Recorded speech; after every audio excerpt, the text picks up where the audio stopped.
Order పెట్టుకున్నాం mummy.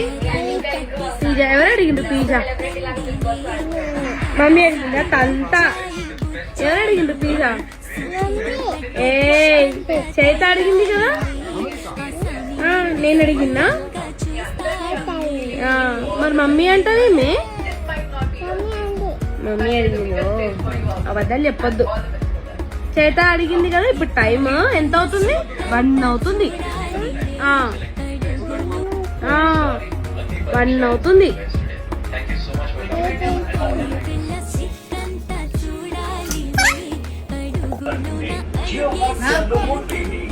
ఏం తెచ్చినావు మమ్మీ?